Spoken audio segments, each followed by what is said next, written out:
Le sujet qui nous intéresse ce matin a été d'ailleurs traité par nos confrères de la presse écrite camerounaise. On parle bien sûr de ces pourparlers qui ont démarré et qui ont lieu justement depuis quelques jours entre les autorités camerounaises et les leaders anglophones condamnés à la prison à perpétuité pour avoir dirigé avant leur arrestation début 2018 un mouvement ayant des visées indépendantistes pour les deux régions anglophones camerounaises, le nord-ouest et le sud-ouest.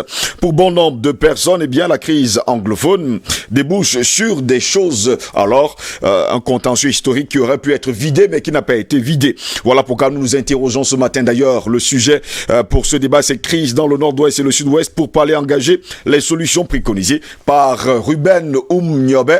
Il y a encore il faut le dire, ça fait des décennies parce que l'UPS avait été créé le 10 avril 1948 et il y avait pas mal de choses qui avaient été faites. D'ailleurs, le docteur Soro est là ce matin pour en parler. Docteur Soro, les pourparlers ont été engagés justement par le gouvernement camerounais et les séparatistes anglophones qui sont en prison depuis 2018, mais pour beaucoup, il y avait des solutions, il y avait même des choses à faire, mais qui n'ont pas été faites. Absolument, et permettez-moi de dire d'abord à l'entente de vos téléspectateurs que nous sommes encore à un point d'inflexion et une fois de plus, les gouvernants camerounais veulent prendre la mauvaise route. Parce qu'il n'y a pas 3 semaines, je me souviens, dans un plateau de télé, un autre militant de l'UPC et moi-même, nous avions dit ce qui avait été prévu déjà avant l'indépendance du Cameroun sur la marche du Cameroun vers son indépendance. Et ces solutions avaient été mises de côté par l'administration coloniale avec l'accord des 2 nations de tutelle, la Grande-Bretagne, la France, et la complicité des Nations Unies. C'est ça qui nous a mis. Et actuellement, les mêmes causes sont en train de vouloir produire les mêmes effets. Pourquoi ? Parce que déjà, ils ne veulent pas aborder la question de fond. Les 2 parties en présence ne veulent pas aborder la question de fond qui était quel est le modèle du Cameroun que nous voulons construire ? Que ce soit les séparatistes anglophones, que ce soit le gouvernement camerounais, il ne veut pas poser cette question fondamentale. Chacun veut copier une nature et une forme d'État qui est nocive, je le dis clairement, qui est nocive, quelle que soit la solution qu'ils vont adopter là. Mais, comme ils sont de cultures différentes, chacun veut imposer sa culture à l'autre, ce qui est déjà une mauvaise solution. Il avait été question que les Camerounais reviennent sur une pensée endogène africaine de la forme de l'État, parce que nous sommes une nation faite de micronations en construction. Et on fait croire aux gens que c'était une marche du Cameroun oriental, alors que c'est le Cameroun occidental qui est venu au Cameroun oriental. On veut faire, c'est les anglophones qui ont choisi. Quand vous regardez la démarche politique du Cameroun, et nous on aime utiliser le K, parce que le symbole du K est d'abord le symbole de notre unification. Et c'est les partis anglophones. Tous les partis qui étaient au Cameroun oriental avaient écrit Cameroun avec C. C'est le Cameroun United National Congress, à sa création qui commence avec le K. Et le KNDP suit, et le One Cameroun suit. Donc, ce sont nos frères de la zone occidentale qui avaient acté la décision de revenir vers le Cameroun. Et à ce moment-là, lors d'un congrès des étudiants camerounais en France, qui est l'Union nationale des étudiants camerounais, s'écrivait aussi en C. Lorsque les étudiants de la Grande-Bretagne et du Royaume-Uni, disons, sont venus au 2e congrès, ils ont dit non, comme nous sommes en train de travailler pour la réunification, il faut que ce soit l'Union des étudiants camerounais, Cameroun avec K. Cette épellation est le symbole de notre unité. Et le congrès des étudiants camerounais en France a décidé donc de commencer à écrire l'UNEC avec K.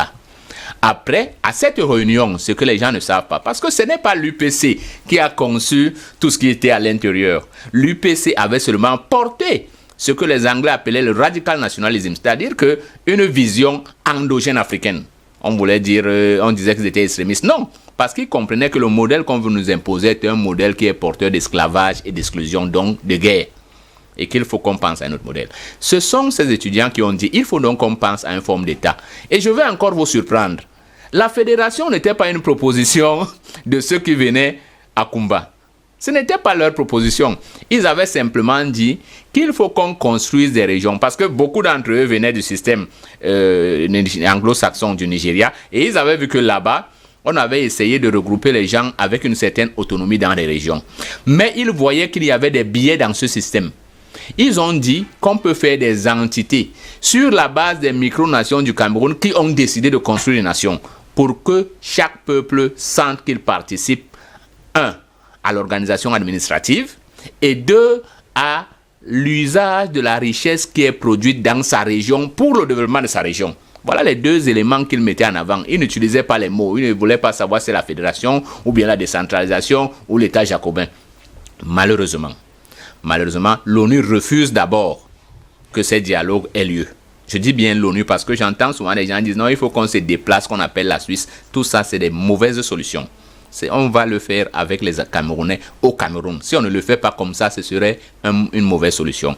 Après, la Grande-Bretagne et la France s'entendent.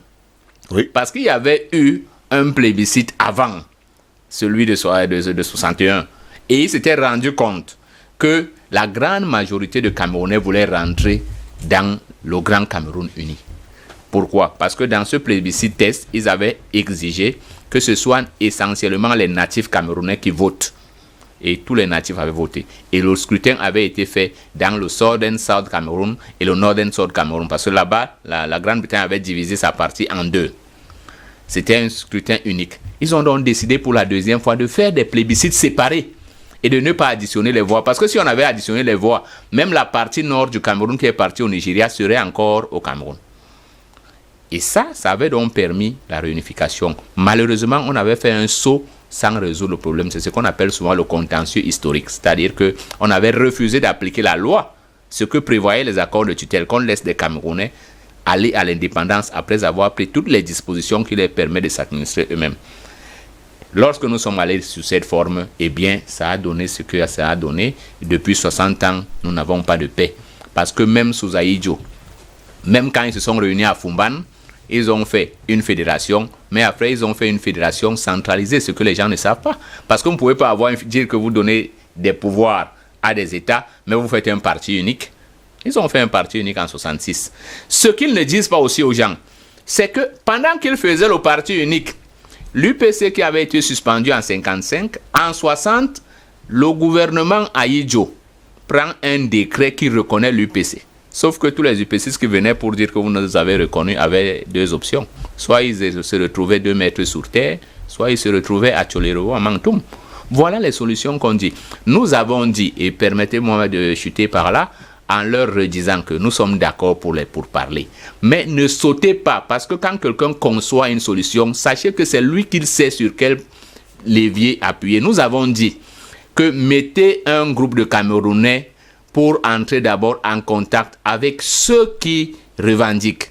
Parce que ces gens, certains ne savent même pas comment on est arrivé à cette situation. Qu'on leur explique fondamentalement quels sont les enjeux. Mettez un groupe de contact qui n'est pas nécessairement les gouvernants. Créons dans la société civile, dans les leaders politiques, des gens qui connaissent où est-ce qu'on veut aller, qui rencontrent nos frères du Nord-Ouest, qui rencontrent même certains gouvernants pour leur expliquer, parce qu'il y a des gens qui pensent que s'ils perdent le pouvoir, c'est la fin de leur vie. Qu'on leur explique qu'il faut qu'ils sachent que de temps en temps, quand tu as gouverné, tu dois partir. Parce que c'est ça les enjeux là-bas. Il y a une élite là-bas qui pense que résoudre le problème du Nord-Ouest et du Sud-Ouest, c'est leur faire perdre les strapontins qui font d'eux les élites. Le problème d'élite, c'est ça qui a plombé toute la gestion du Cameroun pendant des années. Donc, il faut arrêter cela. Nous disons qu'il faut créer. Et lorsque nous avons donné la solution il y a 2 ou 3 semaines, nous disions qu'il faut créer les casques blancs du Cameroun, qui seraient des Camerounais, qu'il faut extirper de la tête des gens que nous irons dans un pays neutre. Ça, c'est une fausse solution. Vous fuyez votre pays pour aller discuter sur les tables des gens ailleurs. Ce n'est pas possible. Si vous commencez à fuir votre pays, c'est que vous y a anguille sur roche. On va le faire au Cameroun, qu'on choisisse là où on peut le faire. On peut le faire en zone anglophone. Que ce soit un engagement pour que ceux qui sont là, on leur dit non, les casques blancs viendront sillonner votre pays. Eh bien, si vous arrêtez quelqu'un, ça veut dire que vous n'êtes pas de bonne foi. Oui. Je vais rebondir un peu sur tout ce que vous avez dit pour vous poser justement cette question. Vous avez dit que, à un moment donné, l'ONU avait refusé justement tout ce qui avait été proposé. Donc finalement, on a fait un copier-coller finalement d'un État du Cameroun. Bien sûr, pire qu'un copier-coller. On a fait une confiscation de la marche du Cameroun vers son unité. Parce que dans les textes de tutelle, on avait dit que les nations tutrices ont 10 ans pour conduire le Cameroun a son émancipation et a son autodétermination. C'est écrit blanc sur noir. Quand il devient indubitable que le Cameroun doit devenir indépendant, en 1959, la France décide qu'elle va faire de sa partie un Cameroun indépendant, et puis elle donnera, et le Nigeria aussi, entre-temps, la Grande-Bretagne va faire de la colonie une colonie indépendante, et puis ces territoires-là vont choisir dans quelle entité elles vont s'associer. Le Togo avait la même question. Entre-temps, il y avait eu des découvertes, il y avait des enjeux sur les minéraux, parce que n'oubliez pas que pendant la guerre mondiale, on découvre l'importance de l'uranium et des autres minéraux, oui, et que la bombe atomique est larguée. Donc il y a déjà les enjeux de puissance. Et l'Afrique centrale se révèle être l'une des réserves mondiales de ces hydrocarbures et de ces autres terres rares et autres. La France fait signer au Cameroun des accords de coopération et de défense. J'ai entendu des gens jubiler qu'ils aillent lire dans le journal officiel de 5 ans. C'est pas caché. Il n'y a pas une mention qui dit là-bas que ça avait 100 ans. J'envoie les gens jubiler là, on n'a pas renouvelé. Il n'y a pas écrit là que ça finit.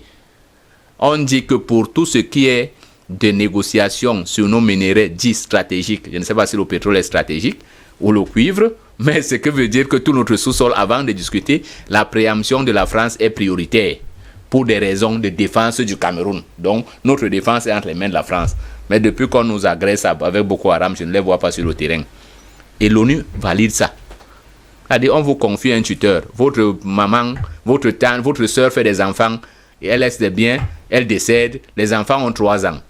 Au moment où les enfants commencent à avoir 16 ans, vous venez signer avec ces enfants des accords qui disent que les biens que leurs mères ont laissés, pour qu'ils en jouissent, il faut qu'ils vous donnent d'abord votre part et que vous ayez votre mot à dire quand ils seront grands. Vous leur faites signer ces papiers alors qu'ils ne sont pas encore majeurs. Ce qui est illégal. Et quand ils deviennent majeurs, vous venez leur opposer un texte qu'ils ont signé quand ils n'avaient pas le droit de signer. Voilà ce qui s'est passé. Et c'est ça que nous appelons sur le plan du nationalisme africain le contentieux historique. Et ce n'est pas seulement avec nous. Même le plébiscite, la Grande-Bretagne et le Cameroun et la France négocient pour que le partage des hydrocarbures du golfe de Guinée ne bascule pas d'un seul côté. C'est pour ça que la Grande-Bretagne récupère une partie du nord. Les gens pensaient seulement au gisement offshore, mais aussi onshore. D'abord, on a vu avec Doba au Tchad. Donc, cette zone est hautement riche. Et ils ont fait ce partage. Même les enjeux actuels, moi je vous garantis que les velléités sécessionnistes là, je ne serai pas surpris qu'on me dise qu'il y a les accords déjà derrière avec ceux qui sont venus dire. Parce que n'oubliez pas qu'à côté au Nigeria, il y a eu le même phénomène avec la révolution, la rébellion Ogoni. Toujours pour des hydrocarbures, toujours pour demander la sécession. Oui. Et moi je dis aux Africains, c'est une mauvaise solution. Je dis, je suis foncièrement opposé à ceux qui pensent qu'il faut continuer la balkanisation. Ces gens-là qui disent qu'ils vont prendre des armes, est-ce qu'ils fabriquent des armes? Quels sont les accords qu'ils signent pour avoir des armes et venir combattre leurs frères? Sont-ils sûrs que demain, même si on leur donne un État là-bas, cet État sera viable? Je dis non. Il faut que les Africains s'asseyent, construisent une Afrique forte, parce que l'enjeu actuellement, c'est la renaissance de l'Afrique. Et pour les autres, c'est une menace. Parce que n'oubliez pas que ces gens ont construit leur modèle sur 400 ans de traite négrière et d'esclavage, sur 200 ans de colonisation. Donc, si ça s'arrête, même sur le plan structurel seulement, ils savent qu'ils sont très mal partis. Parce qu'ils ont perdu l'Asie. Et l'enjeu pour eux, c'est de ne pas perdre l'Afrique. Merci en tout cas pour cette première prise de parole, Docteur Soro. Bienvenue également sur cette édition de DBS Matin. Je vais me tourner vers Simo. Simo, vous avez suivi justement le Docteur Soro. Vous également, vous pensez que jusqu'à preuve de contraire, il faut rentrer en arrière pour pouvoir trouver des solutions à cette crise anglophone? Monsieur Ngos, avant de répondre à cette question, je voudrais que vous permettez de dire une chose très très importante qui s'est passée. C'est un coup de gueule d'ailleurs. Vous savez, après, avec l'avènement de Covid-19, les Occidentaux nous avaient promis une catastrophe, une hécatombe en Afrique. Malheureusement, l'hécatombe s'est retournée contre eux. Mais aujourd'hui, curieusement, ils trouvent des vaccins pour venir vacciner ceux qu'ils devaient laisser mourir. Quelqu'un qui pense que vous allez mourir et il vient vous vacciner, c'est pour vous protéger, pour vous faire mourir. Donc je voudrais interpeller ici toutes les autorités africaines, et les Noirs en particulier, dans le monde entier, qu'on fasse attention à ce vaccin qu'on nous promet aujourd'hui. Parce qu'il y a quelqu'un qui vous disait que vous êtes surpeuplé. et qu'il faut absolument que on diminue la quantité de la population africaine. Aujourd'hui, ils trouvent un vaccin pour vous donner la vie. Moi, je suis surpris et inquiet de cette proposition. Donc, j'attire l'attention de tous les Africains, nos gouvernements, qui fassent attention à ces vaccins qu'on est en train de vouloir imposer aux Africains. Si c'est pour sauver, qu'ils aillent sauver les gens qui sont en train de mourir chez eux. Ils sont plus nombreux que nous, ils sont en train de mourir plus que nous. Qu'ils ne viennent pas prétendre qu'ils nous sauvent. Bon, ceci dit, le docteur vient de dire quelque chose de très, très fondamental, parce que il faudrait qu'on sache que quand vous voulez construire une maison et que vous faites une mauvaise fondation, vous allez passer toute la vie à colmater les brèches. Toute la vie.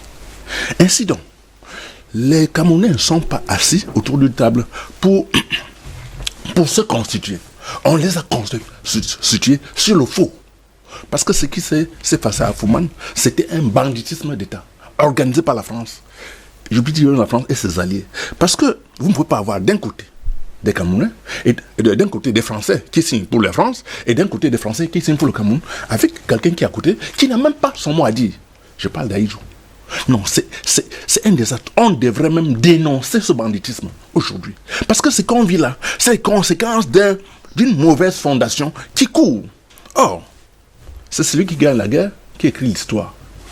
Le docteur vient de faire une démonstration limpide des histoires qu'on a enseignées à tout le monde en Afrique. Oui. J'ai dit des histoires, pas l'histoire. Il est maintenant fondamental qu'on réécrive la vraie histoire du Cameroun pour enseigner à nos enfants. Parce que c'est les conséquences de ces histoires qui créent des problèmes aujourd'hui, les guerres et tout. Malheureusement, on est dans un état où, quand quelqu'un a été à l'ENAM, il pense que ce qui sort de sa bouche est parole d'évangile. Les gens ne veulent pas se confier à d'autres Camerounais qui peuvent apporter leur expertise malgré leur connaissance. Je parle de monsieur, il y a monsieur, comment on monsieur Fayengo, qui a la maîtrise, qui a écrit même un livre sur l'histoire du Nord-Ouest et du Sud, parce qu'il maîtrise, il a travaillé dans ces zones. Pourquoi on ne peut pas mettre en place un groupe de civils qui peut aller vers les autres pour discuter avec eux? C'est inimaginable que dans un pays, que les gens pensent qu'avec la violence, on peut tout résoudre. Je suis désolé. Avec l'UPC, on a vécu la violence. Voilà l'histoire du Nord et du Sud-Ouest. On vit la violence jusqu'aujourd'hui. Et un matin, on se lève pour dire on va faire le dialogue. Et que ce sont ceux qui font le dialogue? On ne s'arrange même pas à trouver des gens qualifiés à qui on leur confie un certain pouvoir pour qu'ils le fassent et ont une indépendance pour que quand ils décident, qu'ils assurent les autres avec qui ils discutent. Non, ce qu'on décide, voilà ce qu'on peut faire. Et ça va s'arrêter. Parce que, monsieur Ngos, 4 ans, on sait comment commander une guerre, mais on ne sait jamais quand elle s'arrête.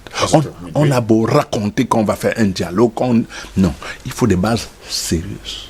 Parce qu'un dialogue à la va-vite, comme je suis en train de voir là, je suis désolé, parce qu'on dit qu'on est en train de construire, de reconstruire les zones, le nord et le sud-est. Bon sens. C'est extrêmement dangereux. Et c'est le banditisme encore. Parce qu'il y a des entrepreneurs de guerre qui savent ce qu'ils récoltent.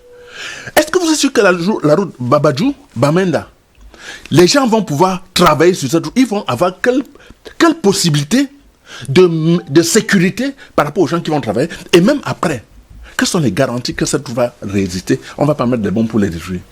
Il faudrait que les gens qui assurent à l'État du Cameroun, qui vont construire cette route, construire le nord et le sud, donnent la garantie qu'après, vous avez construit, ils donnent un délai pour dire que nous avons la certitude qu'après, ça va durer 20, 50 ans. Sinon, il faut qu'ils se retrouvent en prison. Parce que je suis sûr que c'est des calculs d'intérêt qui n'ont aucun rapport avec la réalité sur le terrain. Je suis désolé, parce qu'il faudrait qu'on revoie les fondements de notre pays. Et le grand problème aujourd'hui, c'est que vous avez, en matière de négociation, je ne suis pas un spécialiste, mais voilà une dame qui est sur le plateau avec nous. Elle est à la maison, elle a 3 enfants.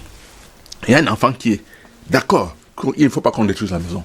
L'autre qui est à côté qui dit non, je veux ma chambre seule. L'autre qui est dehors, il dit non, je veux prendre toute la maison. On se met à... Les gens prennent les armes. D'autres vont en brousse. L'autre est dans la maison, l'autre est à côté, il dit non, moi, tant que ce n'est pas arrangé, je ne suis pas d'accord. Quand les enfants... L'enfant qui est rebelle, s'il vient cogner la porte à 3h du matin, il va le chercher, la maman va le recevoir, même si elle n'est pas d'accord, c'est son enfant. Mais la maman va dire à l'enfant, on est en train de négocier, vraiment, voilà ce qu'on propose. Pourquoi tu ne peux pas rentrer dans cette négociation? La maman peut réconcilier, parce qu'elle connaît la valeur de ses enfants. Oui. Mais quand vous ne voulez même pas réunir les enfants autour dans une même maison, vous créer des prétextes. Toutes les raisons sont sorties. Parce que, je dis encore, l'État, tel que je vois aujourd'hui, ne peut pas résoudre ce problème. Parce que les gens qu'on avance sur le terrain, c'est les gens qui hier disaient qu'on peut négocier avec les rebelles. Et ils sont sur le terrain pour négocier. Est-ce que c'est possible? Les gens qui ont dit hier, vraiment, cette rébellion, on s'en fout, on va les écraser. Ce sont eux qui non, c'est pas possible. Il faudrait qu'on revoie les gens qui sont dans cette négociation. Et pour ce faire, moi, je ne suis pas pour le désarmement de l'armée, comme on dit. La démilitarisation, justement. Mais je suis pour la négociation sans tenir compte de quoi que ce soit. Parce que quand on veut discuter avec ses enfants, on ne dit pas que non, toi, tu ne dois pas manger, toi, tu ne dois pas boire de l'eau. On les réunit, tout ça, on dit, mettons-nous autour d'une table, et que ton problème, c'est quoi? Et on pose le problème sur la table et on négocie. Mais pas avec ceux qui ne veulent pas cette paix. Il faut qu'on trouve des gens qui n'ont aucun rapport avec ce problème et qu'on les mette ensemble. Je parle d'un cas, par exemple, il y a Fayingo Francis et Paul Tazon. Paul Tazon du CAM. Je pense que si on met ces deux-là ensemble, il est possible qu'ils prennent d'autres personnes pour se mettre ensemble pour résoudre ce problème. Je crois fermement. Mais si on pense que c'est l'État, tel que je suis en train de le voir là, ce n'est pas possible. C'est ma position. À l'heure maintenant ici, jusqu'à preuve de contraire, l'État du Cameroun est en pleine négociation justement avec les séparatistes et sans oublier les prisonniers anglophones, enfin séparatistes qui se sont retrouvés en prison depuis 2018. Et pour bon nombre de personnes, vous avez suivi le docteur Soro, vous avez suivi Simo. Pour eux, jusqu'à preuve de contraire, si on va en rang dispersé, il n'est pas sûr qu'on puisse avoir en tout cas une paix dans la zone anglophone. Oui, écoutez Steve, je m'inscris pratiquement en vrai, s'il faut ainsi s'exprimer au propos du docteur, notamment pour ce qui concerne l'environnement, les acteurs étudient l'environnement, les négociations, oui. Parce qu'il s'agit avant tout d'un problème camerouno-camerounais. Et il doit se régler justement par des Camerounais. Par des Camerounais. Oui. Mais sauf que vous avez les éléments extérieurs. Parmi ces éléments extérieurs, vous avez des individus qui n'ont plus la nationalité camerounaise, qui ont des passeports américains, norvégiens et consorts, qui financent cette guerre de l'extérieur. Et derrière ces gens qui financent cette guerre, qui font une levée de fonds, ce qu'ils appellent là-bas le fundraising, vous avez des États, notamment les États américains, la Grande-Bretagne, vous avez la France, entre autres, vous avez la Norvège. Et ces gens ils se battent là-bas tranquillement. Pendant qu'ils combattent le terrorisme ailleurs, ils acceptent qu'on finance le terrorisme sur le territoire camerounais. Et je pense qu'à mon sens, il ne s'agit pas des attitudes innocentes. Ce n'est pas anodin. Ça veut dire qu'il y a un projet derrière. Je voudrais quand même revenir sur les éléments historiques qui ont été soulevés tout à l'heure par le docteur So, pour indiquer que lorsqu'en 1990, nous assistons à l'effondrement du bloc communiste, c'est parce que le monde se prépare des mutations, des bouleversements. Et c'est vrai également qu'il faut prendre en compte les éléments historiques lorsqu'on veut écrire l'histoire d'un pays. Même si c'est en lettres sanglantes, comme c'est le cas actuellement dans quelques parties du Cameroun. Il faut, à mon sens, également éviter ces contentieux historiques. Mais sauf qu'il va encore se poser un problème d'acteurs ou d'interlocuteurs, comme ça s'est posé par le passé, comme ça se pose actuellement. Parce que lorsque vous voudrez, déjà entre eux, je parle des ambassadeurs, ils ne s'entendent pas. Vous avez quand même lu un tweet, je crois que c'est Christopher Agnon, comme ça, qui estime que les prisonniers ne peuvent pas négocier pour les personnes, pour les hommes libres. Ça veut dire que d'office déjà, ceux qui sont dans les cellules 17 à Yaoundé sont mis disqualifiés déjà. Sont mis à l'écart, sont disqualifiés pour être des interlocuteurs, pour être les porte-voix des ambassadeurs. Ça pose donc un problème. Deuxième, au niveau des protagonistes, des interlocuteurs. Maintenant, au niveau de l'espace, vous avez des individus parmi ceux-là qui sont justement à l'extérieur et c'est pourquoi ils ne peuvent pas venir au Cameroun. Ils craignent d'être arrêtés justement ou interpellés.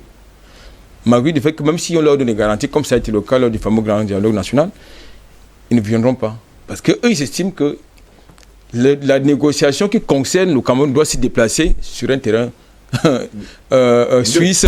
Non, pas neutre. Ils sont tous sauf neutres. Ils sont tous sauf neutres. La Suisse n'est pas neutre, contrairement à ce qu'on pense. Les Américains ne sont pas neutres. Le Royaume-Uni n'est pas neutre. Ça se déclare selon la Norvège n'est pas neutre du tout. Chacun a un intérêt. Parce que lorsque vous voulez accorder vos bons offices en tant que négociateur dans un conflit, vous avez généralement... Le négociateur n'est jamais neutre. Je suis désolé de vous le dire. le négociateur n'est jamais neutre. Donc je pense que il est important, à mon sens, que le travail de terrain qui a commencé à travers certaines missions, parce qu'il me souvient, vous savez, le journaliste, c'est d'abord les faits. Dans le rappel des faits, et au début de cette crise, certaines bandes armées de ce côté estimaient qu'ils ne peuvent pas négocier avec ce qu'ils appellent les élites de Yaoundé. C'est le peuple frère qui s'appelle élite de Yaoundé. Non, ils veulent les personnes neutres, et parmi ces personnes neutres, il y avait les religieux tels que le cardinal Christian Toumé, entre autres. Donc je pense que ces gens ne sont pas prêts de négocier, en tout cas ils ne veulent pas comme interlocuteurs, des gens qui occupent des bureaux feutrés des côtés de Yaoundé. Ils ont besoin justement de gens qui, quand ils arrivent là-bas, qui ont l'habitude de les fréquenter, d'être parmi eux. Parce que ces gens-là qui arrivent le week-end, dès qu'on ouvre le portail, ils referment le portail, ils ne ressortent que dimanche soir ou bien lundi matin. Ils ont besoin de personnes qui connaissent leurs problèmes. Mais sauf que vous avez on peut également prendre en compte notamment les notabilités traditionnelles. Mais sauf que les notabilités traditionnelles ont aussi un rôle ambigu dans le conflit. Parce qu'il y en a qui ont carrément organisé des bandes armées. Tout à l'heure, Simo parlait des entrepreneurs de guerre. Et parmi les entrepreneurs de guerre, il n'y a pas que les gouvernants. Vous avez également des élites de ce côté, j'allais dire des notabilités là-bas, qui ont des bandes armées, qui raquettent des populations, qui terrorisent des populations. Donc je pense que le problème doit se poser, en tout cas, pour qu'il y ait un début de solution. Il faut, à mon sens, une campagne d'information et de sensibilisation des populations, parce qu'il s'agit avant tout des populations.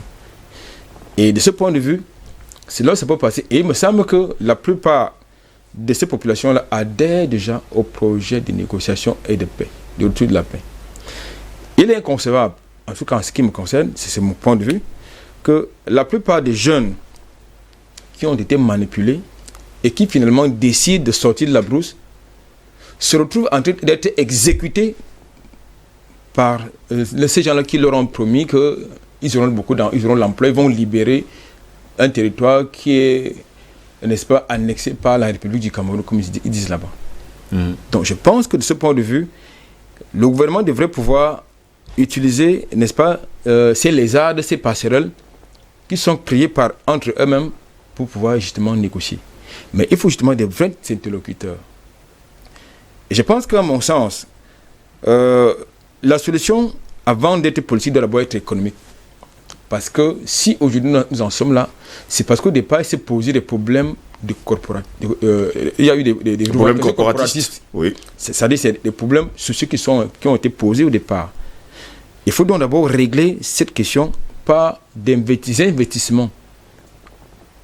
C'est-à-dire une réponse doit être une réponse économique. Ces problèmes n'ont pas été résolus déjà par le gouvernement camerounais. Malheureusement, ça n'a pas. Encore qu'il y a même encore, il y a un autre problème, c'est-à-dire que vous avez des emplois qui ont malheureusement été détruits du fait de cette guerre, ce qui pose encore un autre problème. Vous voyez, la CDC qui était pratiquement le deuxième employeur après l'État, est tombée en faillite. Oui. Vous avez des opérateurs économiques. Je pense que le promoteur de cette télé également est une élite de cette zone qui a créé des emplois. Je suis certain que ces activités sont relativement en berne du fait de cette situation. Je pense donc qu'il faut d'abord, la première réponse doit être économique, c'est-à-dire en appui à la réponse sécurité actuellement, c'est-à-dire la réponse militaire. Il faut une réponse économique parce que si vous êtes un dictateur, même le pire des dictateurs, et que vous avez une population qui ne doit pas affamer, je pense que cette population prendra moins de conseils que vous êtes un dictateur. Donc, il faut d'abord régler cette question et ensuite régler la question politique. Mais sauf qu'on va encore avoir un problème d'interlocuteur. Parce qu'il faut déjà que le camp d'affaires choisisse ses interlocuteurs. Le gouvernement a ses interlocuteurs. En tout cas, ça doit être une concertation multisectorielle et qui englobe, n'est-ce pas, tous les acteurs. Queen Marie Douala, moi je vais me tourner vers vous. Jusqu'à preuve du contraire, les Ambazoniens déclarent ceci. Ils veulent d'ailleurs des personnes neutres qui n'ont rien à voir avec le gouvernement camerounais pour négocier. Ils veulent démilitariser entièrement et totalement la zone du sud-ouest et du nord-ouest pour enfin, il faut le dire, parler alors entamer ces pourparlers, même si on sait pertinemment qu'il y a quelqu'un comme Paul Tazondjoukan qui a entamé justement ces pourparlers au nom du gouvernement camerounais. Avant de répondre à la question, je voudrais dire ceci. Les conflits font partie de nos vies. Au quotidien, nous vivons des conflits dans nos ménages, dans nos foyers, et nous sommes dans un État. Dans un État, lorsqu'il n'y a pas de conflit, on ne peut pas savoir si le pays marche ou il ne marche pas. Oui. Alors, cela dépend de la manière avec laquelle on aborde le conflit.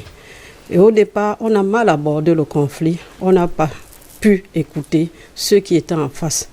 Un gouvernement doit être capable d'écouter sa population et de savoir que vraiment cette population a besoin de moi. Mais dans le cas d'espèce, les anglophones ont posé des mouvements corporatistes. Ils n'ont pas posé la guerre. Ils ne sont pas allés vers la guerre. Ils n'ont pas pris des armes. Ils n'ont rien pris. Ils ont juste dit que nous sommes mécontents. Nous sommes mécontents pourquoi? Parce qu'il y a d'abord un problème historique que tous les copanolistes ont eu à soulever. On parle bien sûr de ce contentieux historique, il faut d'ailleurs vider. Il faut d'abord vider ce contentieux historique. Et deuxièmement, il faut que l'État camerounais comprenne que nous avons un problème fiscal au Cameroun. Et en dehors du contentieux historique, il y a un problème fiscal qui crée tout le mal-être que nous avons au Cameroun. Parce que chaque région a ses ressources. Et il est inadmissible que ceux qui sont dans les régions ne bénéficient pas de ces ressources. Et c'est tout ça qui crée le mal-être. Nous sommes allés sur un modèle de décentralisation qui a été adopté au Parlement, qui jusqu'à aujourd'hui n'arrive pas à être implémenté. La question de la crise anglophone, elle provient essentiellement de la fiscalité parce que les ressources ne sont pas partagées.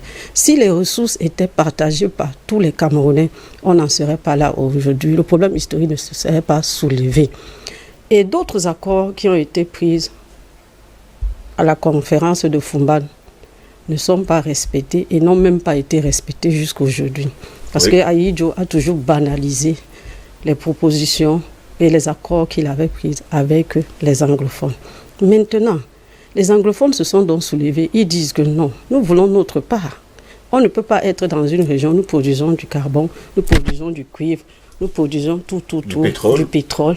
Mais nous n'arrivons pas à se développer. Nos enfants n'arrivent pas à aller à l'école, ils n'arrivent pas à avoir des emplois. Pourquoi? Maintenant, essayez de voir comment nous aussi on va. S'il y a 5% des parts de nos ressources et que vous donnez 3% à la population? Non, et que vous donnez 3% à la France, parce que c'est la France qui gère tout ce que nous avons comme problème au Cameroun. Si vous donnez 3% à la France et vous prenez même 2%, donnez-nous aussi 5%. C'est ce que les anglophones réclament. Et c'est parce qu'on n'a même pas pu leur donner 0,1% qui se sont levés. Si on leur avait donné au moins même 0,5%, que voilà votre pourcentage pour vous développer, on n'en serait pas là aujourd'hui. Maintenant, le problème est là. Comment est-ce qu'on doit donc le résoudre? Et comme nous sommes dans un régime totalitaire où lorsque un individu veut lever la tête, il faut qu'on cogne. On sait que le totalisme, c'est la répression totale. On n'a pas le droit de s'exprimer. Mais nous disons que nous avons ratifié les accords avec l'ONU, avec la charte de l'ONU et avec d'autres entités qui donnent la liberté d'expression aux individus, qui donnent la liberté d'aller et de revenir, qui donne la liberté des manifestations prévues par la Constitution. Alors, quand les gens réclament qu'ils sont mal à l'aise, vous ne pouvez pas les traiter de terroristes parce que c'est là où a commencé le problème. Si on n'avait pas pris les armes à les tirer sur les anglophones, on n'en serait pas là aujourd'hui. Je dis toujours que la manière avec laquelle on a abordé le conflit, c'est ça qui a créé la crise. Au départ, il n'y avait pas une crise. C'est l'État avec les entrepreneurs de guerre qui ont créé la crise. La crise est là aujourd'hui. Je félicite déjà l'État parce qu'il a essayé de gérer la crise en organisant un dialogue national. Donc moi-même, j'ai participé à ce dialogue. J'étais là comme invité, je n'ai pas eu mot à dire. Civile. Oui, comme société civile, je n'ai pas eu mot à dire. Mais maintenant, les résolutions qui ont été prises pendant le grand dialogue, pourquoi est-ce qu'on ne les met donc pas en application? Il faut qu'on mette les résolutions en application. On a demandé qu'il faut qu'il y ait une amnistie pour tous les prisonniers et pour tous ceux qui sont à l'étranger. Et on avait demandé qu'on invite ceux qui sont en prison pour venir dialoguer avec tout le monde. Mais l'État n'a pas voulu le faire. Pourquoi alors aujourd'hui, ils proposent des pourparlers, ils partent faire des pourparlers en bac-bac. Non, les pourparlers doivent être ouverts comme ça s'est passé pendant le contentieux électoral, où tous les Camerounais ont eu la possibilité de voir à la télévision. En mode vision. Oui, en mode vision. Pourquoi ne pas faire des pourparlers en mode vision? Pour que ceux qui sont contre les prisonniers anglophones ne disent pas que non, ils ont traité des choses derrière nous, nous n'avons pas eu la bonne information. Ça, c'est le problème. Et le deuxième problème est le suivant. Au départ, l'État n'avait pas le droit d'arrêter les leaders. Quand vous arrêtez les leaders, vous faussez tout. Il n'y a plus de repères. Et actuellement, on ne connaît pas qui est le leader de la crise anglophone, qui ne l'est pas. Mais au départ, on savait que c'est Sissoko qui était leader. Pourquoi l'avoir arrêté? On a fragilisé les revendications anglophones en mettant les leaders en prison. Et voilà d'où vient le problème. Parce que pour mieux régner, il faut diviser. Et c'est la tactique que l'État a utilisée pour diviser la rébellion anglophone. Et pour qu'on ne sache pas à qui se vouer. Moi, je ne suis pas d'accord avec cette façon de faire que lorsqu'un individu se lève pour dire que j'ai besoin d'avoir du pain, on lui dit que non, tu n'as pas le droit de demander le pain, tu dois juste aller en prison. Il faut qu'on essaie de s'asseoir et de comprendre que nous avons traversé l'époque où la répression était le mode de communication par défaut. Non, la répression n'est pas un mode de communication par défaut. Ça doit être un mode qu'on utilise lorsque c'est déjà à l'extrême. Mais dans le cas d'espèce, il n'y avait pas l'extrémité. C'était des gens qui marchaient, qui avaient tout juste des plancards, ils n'avaient pas des armes. Pourquoi avoir utilisé les armes pour tirer sur eux? Vous tirez sur vos frères, vous tirez sur vos propres populations, mais ce ne sont pas des Israélites ou bien des Français qui sont venus bagarrer avec nous, mais ce sont des Camerounais. Nous sommes tous des Camerounais, que ce soit de l'expression anglaise ou de l'expression française. Ok, pour rebondir maintenant, je vais un peu répondre à Monsieur Simon sur... il dit qu'on ne doit pas utiliser les vaccins contre le Covid-19 au Cameroun. Je suis opposé à cela. Nous avons besoin des vaccins. Nous prenons les armes. Non, je vais quand même répondre. Vous ne pouvez pas demander qu'on ne vienne pas vacciner les gens. On doit vacciner parce que le vaccin protège contre la maladie. Si on ne nous vaccinait pas contre la poliomyélite, contre la tuberculose, contre tout ça. Non, je dois quand même le répondre. Et non, je vais pour chuter, je dirais ceci. Les pourparlers. Je voudrais que ces pourparlers soient en mode vision, parce que moi, je ne suis pas d'accord avec ce qui se passe. Nous n'avons aucune crédibilité qu'il y a eu de pourparlers. Que ces pourparlers soient en mode vision, qu'on invite tous ceux qui s'y trouvent dans le problème de la crise anglophone, qu'on s'asseye sur une table et qu'on continue les négociations. Mais je félicite le gouvernement pour la volonté déjà de le faire, parce que ça a été un cri de tous les Camerounais et de tous les acteurs politiques. Merci beaucoup. Albert Anatola, ici, vous avez une réaction rapidement à ce que je voulais un peu recadrer quelque chose par rapport à ce que Madame Maridou vient de dire. Oui. Je pense qu'il ne faut pas confondre la gestion des libertés publiques, des libertés individuelles, avec la question politique qui se pose. Nous sommes tous d'accord qu'il y a une mauvaise gestion de cette crise au départ, oui, qui reposait sur les revendications corporatistes. Pourquoi? Parce qu'il y avait des très mauvais interlocuteurs au départ. Nous connaissons qui étaient des interlocuteurs qui sont partis plusieurs fois au nord-ouest et au sud-ouest. Quelle arrogance ils ont fait preuve, nous le savons. Il y en a beaucoup d'ailleurs qui ont échoué d'ailleurs. Voilà. Maintenant, il ne faut pas aussi être naïf pour croire que les coups de fond sont sortis de nulle part. La première Air Carmouche, ça commence à Batibo, où dans la foule, qui est considéré comme civil, vous avez des individus qui ont commencé à tirer sur les gendarmes. Vous avez la preuve? Ça, je vous le dis. Moi, j'ai eu je veux le dire en tant que journaliste. Je ne suis pas polémiquer. Donc, je parle de fait. Donc, je pense que dans une manifestation, lorsque vous avez déjà des civils armés, ce n'est plus des civils. C'est des hommes, c'est des militaires. C'est pas spontané aussi. Donc, moi, je pense que Ce qui est important, je sais que Manto BBC avait porté le cercueil. Je n'avais pas... C'est une autre information là-bas. Il ne faut pas continuer de mettre l'huile sur le feu. Ça, c'est mon point de vue.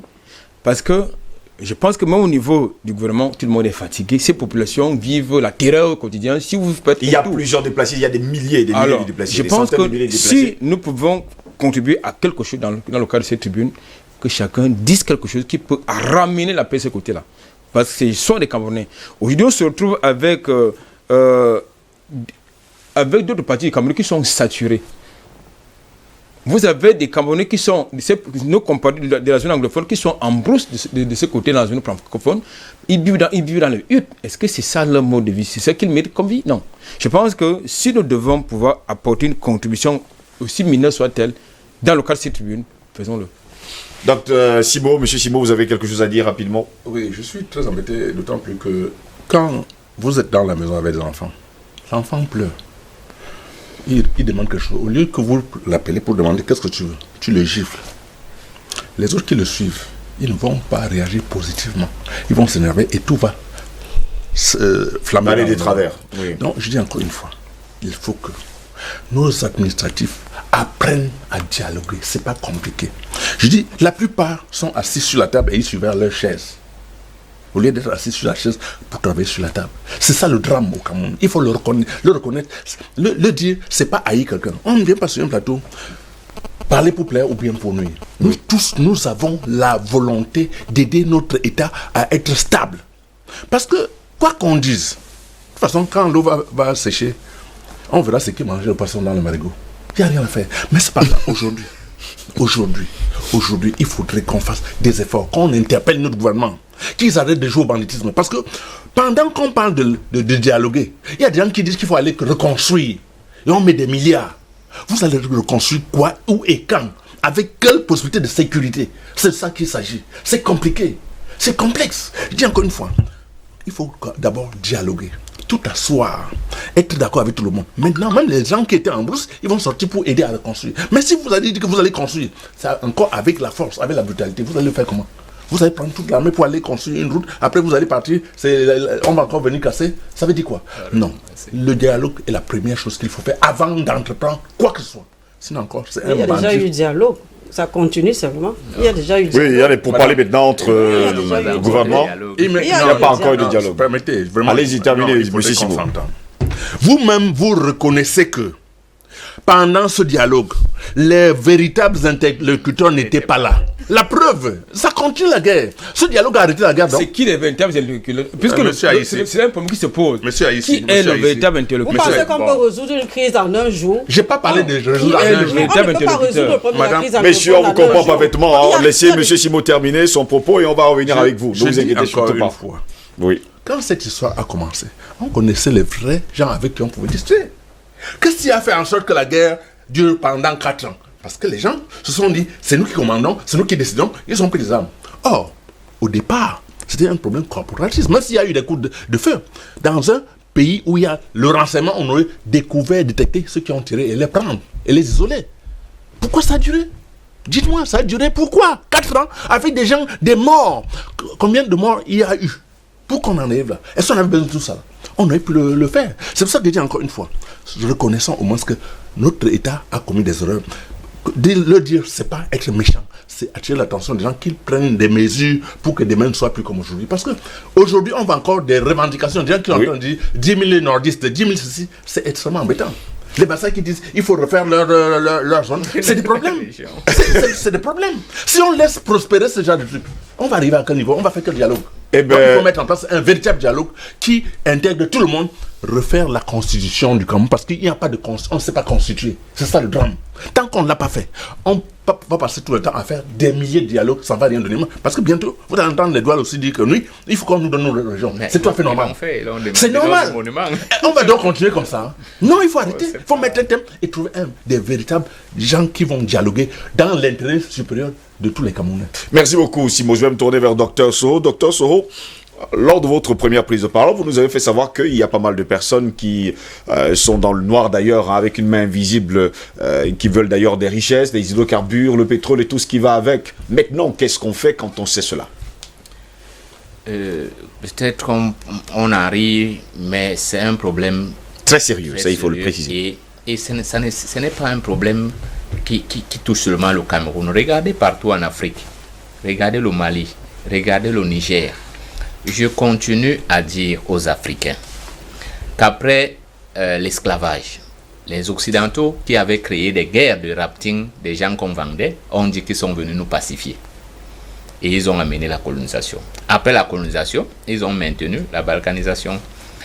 On appelle ça la berlinisation, c'est-à-dire qu'on veut faire l'Afrique sans les Africains contre les Africains. Mais on veut, c'est pour ça. La crise qu'il y a au Cameroun, là, ce n'est pas une crise des taxes, je suis d'Ozero Queen. Ce n'est pas une affaire, on peut se développer sans le pétrole. Ce n'est pas une crise du bois à l'Est, parce que bientôt, si on prend les taxes, et l'Est va se révolter bientôt et prendre les arbres, parce qu'ils n'ont pas 5 francs du bois. Et je pars même à l'Est, je dis, nous, ici en Sanaga Maritime, je vois les centaines de camions, si vous y allez maintenant, qui sortent avec le bois, et la route n'est pas faite. Pour faire 17 km, je fais une journée. C'est pas là le problème. Le problème est plus profond. Il faut qu'on ait des gouvernants qui aient un autre logiciel. Le logiciel qu'on nous a imposé, vous et moi là, qui se limite à la gestion du quotidien, c'est un mauvais logiciel. Il fait croire aux gens qui exploitent leurs frères en utilisant, parce qu'ils ont souvent une fonction, en utilisant les revenus de la fonction comme leurs revenus. C'est-à-dire des gens utilisent la poche de l'État comme leur poche personnelle. Pire encore, ils volent leur propre argent dans leur propre poche. Vous avez des pays qui disparaissent. Tout ce qu'on construit au Cameroun là ne sert à rien, ça va disparaître bientôt. Prenez cette route qui passe devant votre chaîne de télévision, on l'a déjà refaite combien de fois? Quel est ce pays qu'on reconstruit tous les jours? Eh bien, c'est parce qu'on est sur un mauvais logiciel. Et je dis que la première cause de cela, c'est qu'on reste souvent à la superficie de la question. La question fondamentale, on avait déjà découvert le pétrole. Avant 1959, on savait qu'il y a le pétrole au Cameroun. Le pont de Déa que vous voyez là, le fer qui a construit, ça n'est pas venu d'Europe. C'est le fer de Matombe. Les Allemands avaient extrait le fer à Matombe. Donc on savait déjà qu'est-ce qu'il y a au Cameroun. La question, c'était qu'on ne gère pas l'Afrique pour les Africains.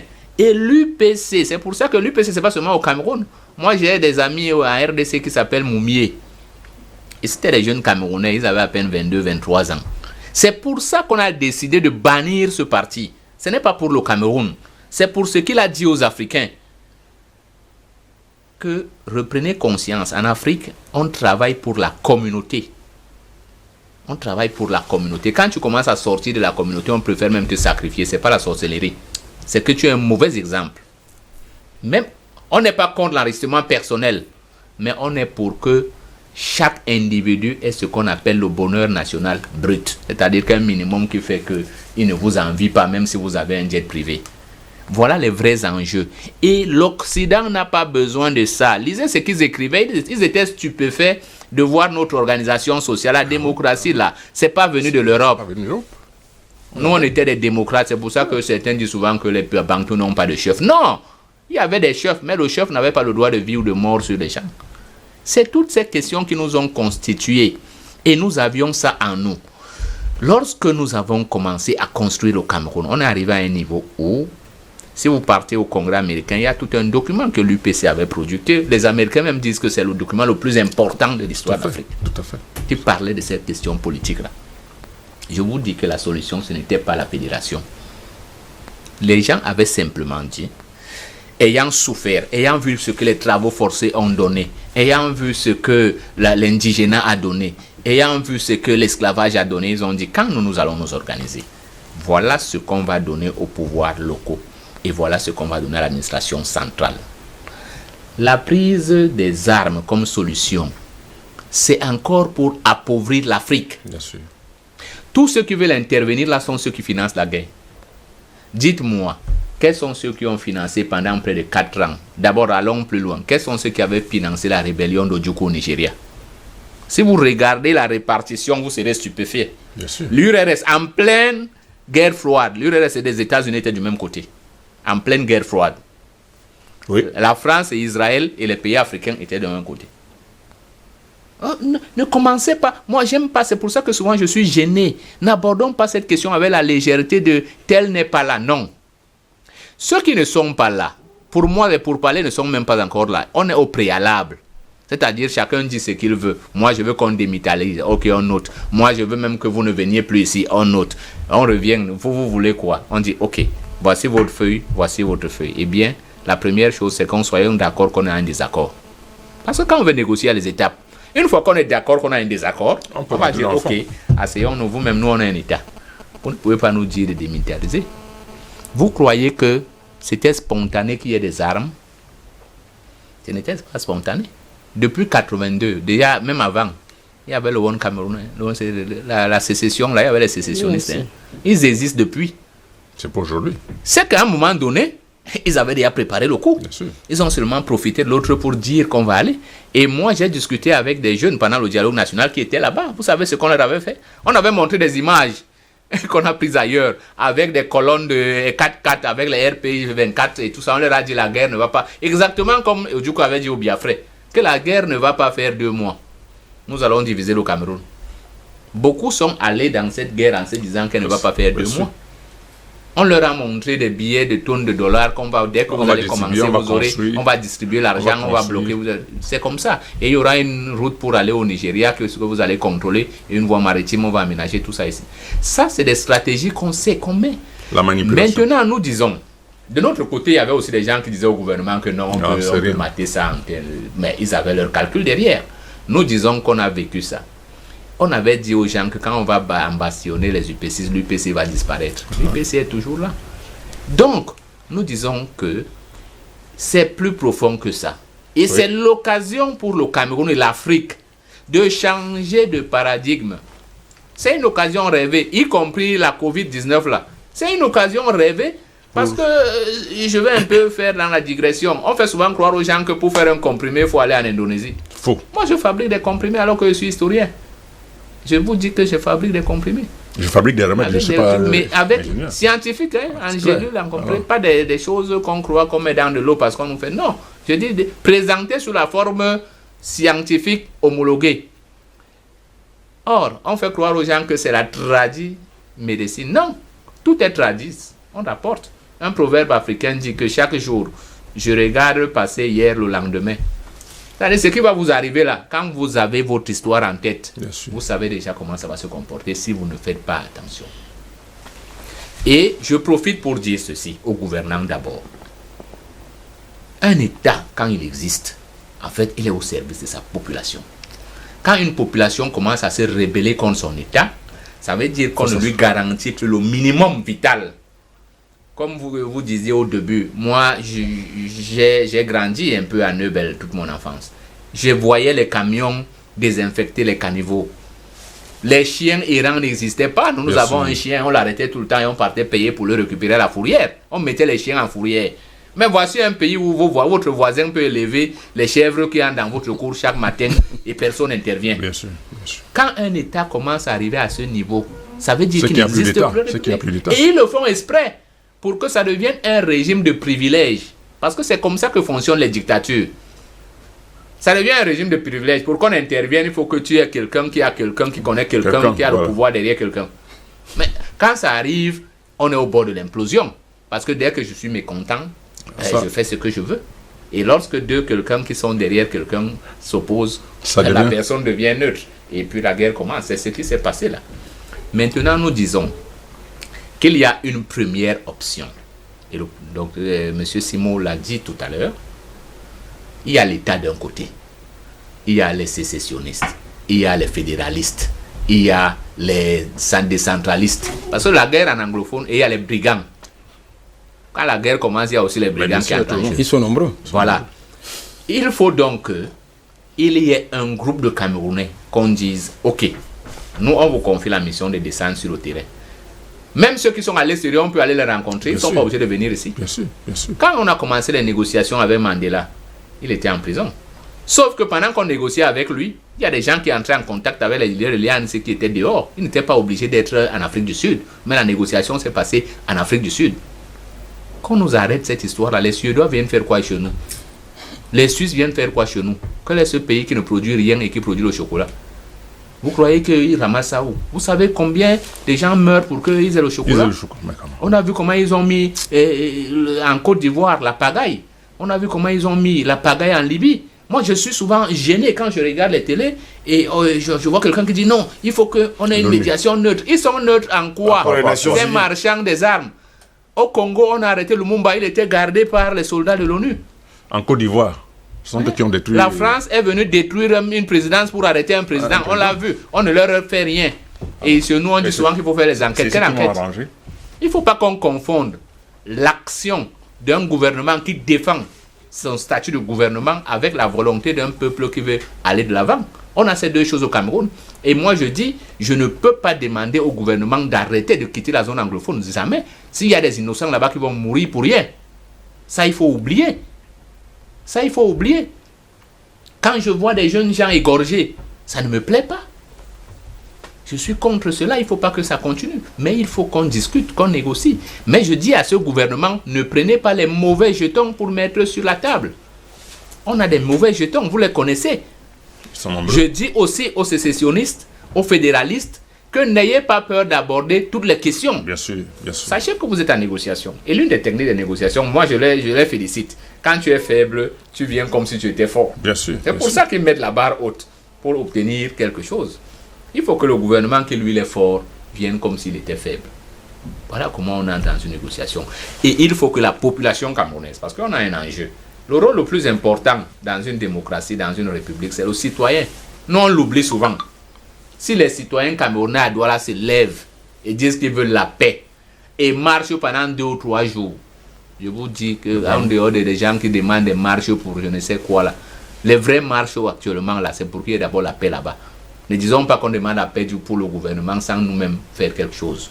Que les citoyens camerounais disent qu'au nom de nos frères, moi j'ai 2 jeunes à Yaoundé qui ne vont plus à l'école et qui viennent tout le temps au bureau. Non, moi je suis gêné, j'ai mal chaque fois que je les vois.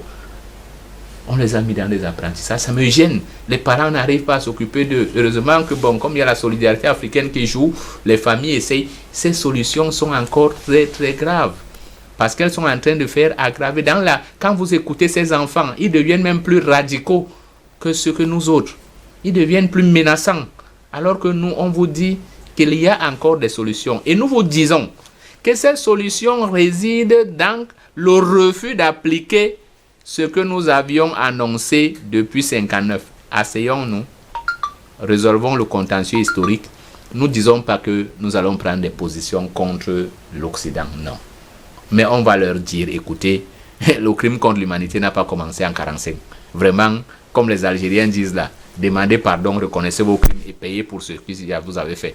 Maintenant, une cartouche qui sort d'une usine, on sait. Donc les cartouches que vous envoyez chez nous pour qu'on s'entretue, arrêtez de le faire. On a déjà trop vu ça et on le sait déjà. Merci beaucoup, Dr Sow. Je vais me tourner vers Queen Maridou. Vous êtes de la société civile, vous êtes justement secrétaire général de ANUL Cameroun, ANLC. Qu'est-ce que vous préconisez justement pour cette crise dans le nord-ouest et le sud-ouest? La résolution de la crise anglophone est une volonté politique. Si l'État décide aujourd'hui qu'elle va mettre fin à cette crise, elle va mettre fin à cette crise. La crise s'est envenimée parce qu'il y avait les élections, il fallait préparer les élections de 2018. Il fallait que cette crise persiste pour qu'on puisse gagner les élections aussi facilement. Et ça, c'est ce qui a été fait. Maintenant, on a gagné des élections aussi facilement. On a tenu un grand dialogue où il y a eu des résolutions. Moi, je demande que les résolutions prises pendant le grand dialogue soient appliquées. Oui. Qu'on libère tous les prisonniers, oui. que les prisonniers de la crise anglophone et les prisonniers politiques. Parce que même ceux qui sont politiquement enfermés, ils n'ont pas pris des armes. Oui. Ils se sont tout juste levés et dit que non, nous ne voulons pas ceci, nous ne voulons pas cela. On ne peut pas être dans un pays où on n'a pas le droit de manifester, on n'a pas le droit de dire que non, je ne suis pas d'accord. Chaque fois qu'on se lève, qu'on dit non, je ne suis pas d'accord, on te fout en prison. Il y a quand même une grande interrogation à Maridou, c'est que jusqu'à preuve le contraire, le docteur Sow d'ailleurs a posé cette question, je pose d'ailleurs cette question aussi tout le temps. D'où viennent toutes les armes qui se retrouvent justement entre les mains des Amazoniens? Parce qu'à un moment donné, on a besoin de faire la paix. Tout à l'heure, le docteur Sor l'a dit. Là où il y aura une cartouche, on saura que bon, ok, cette cartouche vient de tel endroit. Le fusil vient de tel endroit. Parce que jusqu'à peu de contraire, ces personnes sont armées, parfois bien armées que l'armée loyaliste. Nous avons des frontières au Cameroun qui sont sécurisées par l'armée camerounaise. À ce que je sache, nous avons des frontières. Nous avons des aéroports qui sont sécurisés par l'armée camerounaise. Donc vous devez dire qu'il y a forcément des complicités. Moi, je pense qu'il y a des personnes tapis dans l'ombre. Oui. Qui sont là pour financer en âme, en argent aux Amazoniens. Et je peux dire qu'ils sont même parmi ceux qui nous gouvernent. Parce que je me rappelle que le président de l'Assemblée nationale a dit que Boko Haram est parmi nous. Mais on n'a jamais interpellé ce monsieur pour qu'il nous dise qui sont donc ces Boko Haram jusqu'aujourd'hui. Il a ramené de même aujourd'hui que d'où viennent donc les armes que les Amazoniens utilisent. Y a-t-il une usine au Cameroun qui fabrique les armes? En tout cas, il y en a pas. Peut-être que moi je pense que ce sont des armes artisanales. Ils utilisent des armes artisanales. Moi, je n'ai pas encore vu les armes à feu, les armes des blancs sophistiquées. Donc je n'ai pas encore vu. Donc je ne peux pas attester cela. Donc je vois juste des armes, des fusils de guerre, des fusils de chasse et puis les bombes. Une Kalachnikov entre les mains, c'est quand même grave. Les bombes artisanales, c'est ce que je vois, je n'ai pas encore vu, donc je ne peux pas dire ce que je n'ai pas encore vu. Maintenant, le problème n'est même plus là. Le problème est que les pourparlers ont commencé depuis octobre, où il y a eu grand dialogue au palais de Congrès. Pourquoi est-ce que jusqu'aujourd'hui, il n'y a pas d'application? Revendications, ces propositions, tout ça là n'est pas mis en application. C'est ça le problème. Je pense que c'est une volonté politique. Et je disais tantôt que tout ça n'avait pas été pris en compte jusqu'aujourd'hui parce qu'il fallait qu'on gagne les élections. Voilà, on a donc gagné les élections. Qu'est-ce que moi, le citoyen lambda, je profite de ces élections? Depuis quelques mois qu'on a pris le pouvoir, je ne sais pas ce qui a changé. Rien n'a changé. Mon quartier n'est toujours pas goudronné. Les conditions de vie des Camerounais ne sont pas améliorées. Les problèmes de la crise anglophone continuent. On continue à couper les têtes. Quel était donc l'objectif de ce grand dialogue? On a donc fait le grand dialogue pour faire quoi? Pour montrer à la communauté internationale que oui, on a quand même fait. Maintenant, on a fait. Mettez donc ça en application. Parce que moi, je sais que parmi les propositions qui sont sorties du grand dialogue, si on avait déjà commencé à mettre ça en place, il devait déjà y avoir une amélioration. Et maintenant, comme les pourparlers vont commencer, je le réitère, qu'on fasse les pourparlers en direct, que tous les Camerounais, ceux qui sont de la diaspora, en direct à la télévision, j'insiste, pour qu'il n'y ait plus de problème, pour que tout chaque Camerounais propose en direct, comme on fait souvent les débats télévisés, qu'on appelle on appelle au téléphone, que tout ça soit... dur, hein? Non, ce n'est pas que ça sera dur, parce que si on ne va pas dans cette logique, on ne pourra pas trouver une solution fiable, une solution finale. Oui. Le problème va toujours surgir s'il n'y a pas la transparence. Je pense que le problème de la crise anglophone, pour qu'elle soit résolue, il faut la transparence. Il faut que les pourparlers soient transparents et que tous ceux qui sont à l'extérieur, qui n'ont pas la possibilité de venir ici au Cameroun, ceux qui sont cachés dans les bourses, qui puissent entendre que voilà ce que Ayuk Tabé est en train de parler, voilà ce que Ayuk Tabé est en train de proposer. Parce que si on ne fait pas ça, la guerre ne va pas finir, puisque l'État a d'abord fragilisé les leaders de la crise anglophone. Ils ont pris les gars mettre en prison. D'autres groupes se sont créés. Il y a plusieurs groupes. On ne connaît même plus qui est qui. Mais on sait que le leader, c'est Ayuk Tabé. C'est pour cela qu'il est en prison. Tout en espérant que c'est d'abord le leader, hein, Maïdou. En tout cas, on vous comprend parfaitement. Simo, qu'est-ce qu'on fait maintenant? Moi, j'aime souvent quand je termine une édition, plus que 13 minutes pour sortir en tout cas de cette édition de DBS Matin. Qu'est-ce qu'on fait maintenant? Monsieur Ngossous, vous devez savoir que quand vous êtes dans une maison et que c'est le voisin qui a votre porte-monnaie, vous êtes en danger. Parce qu'il peut décider de votre sort à tout moment. On est en train de parler d'un problème crucial. Qui finance? Qui a l'argent? C'est la France qui a notre porte-monnaie. C'est lui qui bat leur histoire qu'il appelle le CFA, contrôler financièrement l'Afrique. Ce sont eux qui battent cette monnaie. Et avec ça, ils peuvent installer, ils ont des bases militaires partout. On est surpris qu'il y ait des armes, qu'il y ait des munitions. Les bases militaires sont là, au Tchad partout, en Centrafrique partout. Mais attends, comment est-ce qu'on peut être étonné? La première chose, il faut que les Africains prennent leurs responsabilités et disent que désormais, nous contrôlons notre économie à travers notre monnaie. On peut raconter tout ce qu'on veut. Allons faire 10 000 dialogues. Tant qu'on n'a pas les manettes de notre souveraineté qui est l'économie. Vous pouvez tout faire, organiser tous les dialogues. Les gens vont se rebeller, les gens vont rentrer partout. La France va, à travers ses ambassades, à travers les bases militaires, faire ce qu'il veut, à travers le franc CFA, qu'il peut tirer comme il veut, passer ses papiers pour aller aux toilettes. Pourquoi il n'envoie pas l'euro? Vous imaginez, avec ça, vous pensez qu'on peut développer un pays quand on dépend entièrement, depuis presque 70 ans, d'un petit pays qu'on appelle la France? 75 ans, précision faite. Vous pensez qu'on peut continuer comme ça?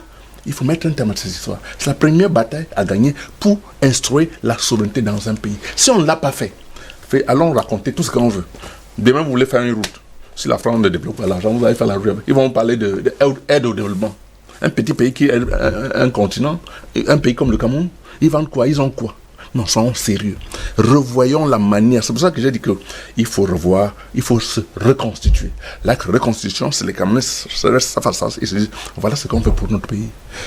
Avec tout ça, les gars ne vont plus exister parce que chaque entité doit exprimer exactement ce qu'ils veulent. On va le coucher et on va appliquer, on va mettre en place un système de gouvernement qui correspond à tout le monde. L'UPC l'a fait. On l'a écarté de la gouvernance. Parce que quand vous avez un projet de construire une maison, et que c'est quelqu'un qui n'a même aucun projet pour bâtir la maison, vous allez prendre votre projet et le mettre en place, la copie ne sera jamais l'original. C'est pour ça qu'on a les problèmes aujourd'hui. Tant qu'on ne l'a pas revu cette manière de fonctionner, on va passer tout le temps à bavarder sur les plateaux de télévision, à raconter n'importe quoi. Mais l'économie, la politique, tout va nous échapper. Le spirituel, parce que quand vous êtes spirituellement, économique et tout, et politiquement, vous n'êtes rien du tout. Tant qu'on n'a pas revu toutes ces entités, on est nul. Je le dis parce que je suis panafricaniste. Oui. Je suis chercheur indépendant. Quand le docteur parle des comprimés, moi je produis des remèdes que je distribue dans le monde entier. N'en déplaise. Je ne suis pas en Occident, je ne prends rien de l'Occident. Donc il faudrait qu'on soit autonome sur tous les plans. Tant qu'on ne l'a pas fait, bavardons, racontons tout ce qu'on voudra, mais c'est la France qui va imposer ce qu'elle veut. Ils vont envoyer leurs avions ici quand ils veulent pour déposer les gens qui ont le Covid-19, pour contaminer les Africains, et après ils vont envoyer le vaccin. Et le vaccin également, Marie doit dire qu'il faut continuer à se vacciner. Albert, à notre ici, jusqu'à preuve de contraire, on termine, on s'achemine d'ailleurs vers la fin de cette édition. Vous également, qu'est-ce qu'on dit? Qu'est-ce qu'on fait maintenant avec tout le problème anglophone? La première chose qu'il faut noter à l'intention de téléspectateurs qui nous regardent, c'est quoi? C'est que une sécession, ça ne finit pas de manière spontanée comme par un coup de baguette magique. Ça va prendre du temps pour que ça se termine, cette affaire-là. Mais sinon, il faut quand même donner la chance à la paix de ce côté-là, en faisant quoi concrètement? La première chose, c'est que chaque citoyen, et c'est constitutionnel ce que je dis là, doit être garant de la sécurité de ce pays. Parce que c'est un rôle constitutionnel. Parce que nous avons des ennemis extérieurs, je parle de ceux qui se disent les États amis du Cameroun, qui entretiennent cette guerre par procuration à l'extérieur. Je pense que chaque Cameroun, où qu'il se trouve, qui prenne ses responsabilités dans ce sens. La seconde chose qu'il faut, c'est que vous savez, dans une négociation, il y a toujours de la surenchère. Tout à l'heure, le docteur l'indiquait, il y a toujours de la surenchère. Bon, ça ne peut pas manquer. Mais je pense que dans l'immédiat, puisqu'on ne peut pas, pour réviser le contentieux historique, ça va encore prendre beaucoup de temps. Nous sommes dans l'urgence. La solution immédiate est d'abord économique. Absolument. La reconstruction doit également suivre.